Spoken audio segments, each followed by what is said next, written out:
O campeonato italiano da temporada 2024-2025 tá dando o que falar. Inter de Milão e Napoli estão disputando ponto a ponto para ver quem vai conquistar o Scudetto nessa temporada que pode ser histórica por conta dessa disputa. E por falar em campeonato italiano e Scudetto, eu tô aqui para falar sobre a temporada 84-85 que resultou no título inédito do Hellas Verona. E nessa temporada o time está celebrando 40 anos dessa conquista histórica.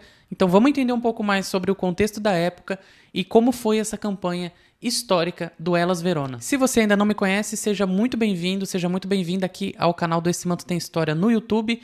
Eu sou o Alexandre Aranha, sou colecionador de camisas de futebol, sou jornalista, amo contar história e eu tô aqui com essa camisa da Roma, meramente ilustrativa, para falar de futebol italiano. E essa camisa, convenhamos, é muito linda.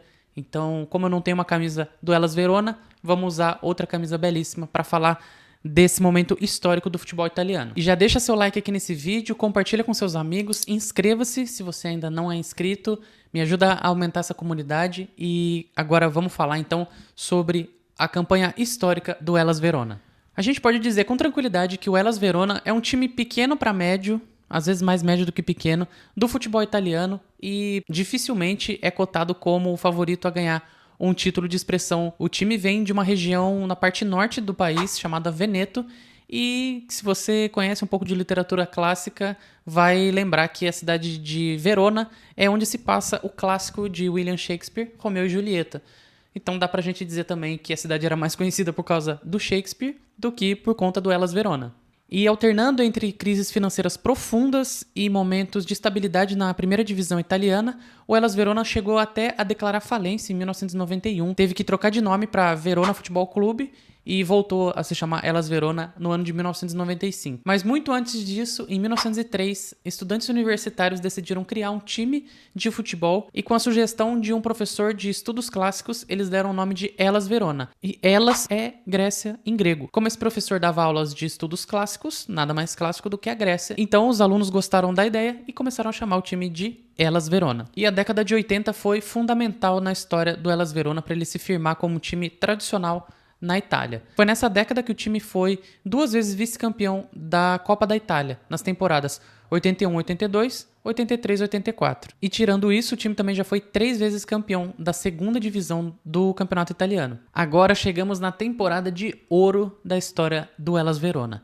Temporada 84-85, o time chegava para mais um campeonato daquele jeito. Tranquilão, na dele, querendo se manter na primeira divisão, bem longe dos holofotes que colocavam sempre a Juventus como grande favorita do campeonato italiano. Inclusive a Juve montou um time muito bom com Michel Platini, Cesare Prandelli, Stefano Pioli e um tal de Paulo Rossi. E outros times também estavam sendo mais cotados a serem campeões do que o Hellas Verona. A Roma, por exemplo, estava com o tal de Falcão, o rei de Roma, no seu elenco. O Napoli tinha recém-contratado o Maradona para disputar esse campeonato italiano. Então, assim, o nosso gigantesco Hellas Verona estava de escanteio ali, ia entrar de gaiato nesse navio para tentar o título italiano. E foi assim que o técnico Osvaldo Banoli, que chegou no time em 81, foi comendo pelas beiradas e montou um time forte, mesclando juventude e experiência. Nesse elenco eu vou destacar 4 nomes que foram fundamentais para essa conquista: o dinamarquês Euque Jaer, o alemão Briegel e os italianos Giuseppe Galderizzi e Antonio Di Gennaro. Aqui, meu amigo, as pronúncias não são das melhores, beleza? Mas segue o baile, segue o jogo. E aqui vale um parênteses para a gente falar sobre o futebol italiano naquela época. Mais uma vez foi comprovado que existiam esquemas envolvendo a arbitragem, em esquemas de corrupção, de manipulação de resultado. Então eles tiveram que trocar uma prática que era comum. Existia, até a temporada anterior, então a da que a gente está falando, a comissão de arbitragem que escolhia os árbitros de cada jogos. A partir de 84 e 85, os árbitros passaram a ser sorteados para os jogos para tentar minimizar o dano desse esquema de corrupção. Inclusive isso não é uma história nova no futebol italiano. Nos anos 2000 a gente viu Juventus e Milan sendo punidos para a segunda divisão depois que foi comprovado mais uma vez esquema de arbitragem e corrupção. Então a gente vê que já é algo lá do passado. Pois bem, voltando a falar do nosso protagonista do vídeo de hoje, o Hellas Verona surpreendeu muita gente com o começo de campeonato arrasador. As primeiras 14 rodadas o time simplesmente não perdeu. E aqui, meu amigo, 14 rodadas é quase um turno inteiro. Porque naquela época a primeira divisão tinha 16 times. Então um turno tinha 15 jogos. E foi justamente no 15º jogo que o time perdeu a primeira no campeonato. Aí você já sabe, a galera já fala: como que o elefante subiu na árvore? Isso aí vai cair. E não sei o que. A gente não sabe como chegou lá em cima, mas com certeza vai cair. Então a desconfiança começou a pairar depois que o time perdeu o primeiro jogo, na 15ª rodada. E alguns jogos marcaram essa campanha. Na 5ª rodada, aconteceu o encontro entre o time sensação do campeonato, Hellas Verona, que vinha de 3 vitórias e um empate, contra a atual campeã Juventus e maior postulante ao título.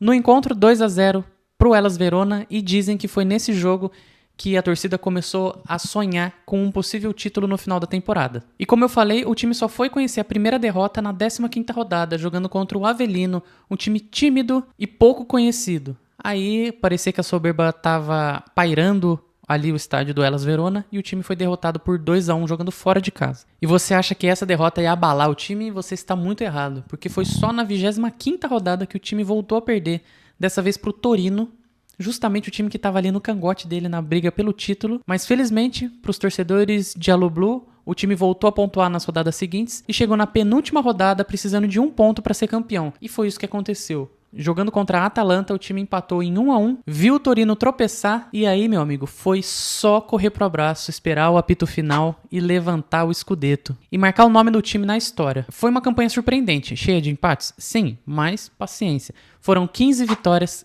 13 empates e só 2 derrotas, no total 43 pontos. Aí você vai fazer a conta, faz aqui, multiplica lá, tira dali, você vai ver que a conta não fecha, né? Mas isso é porque naquela época as vitórias valiam 2 pontos e não 3 como é hoje em dia. Portanto, a conta vai bater. E depois dessa temporada mágica, parece que o time voltou à sua realidade de altos e baixos.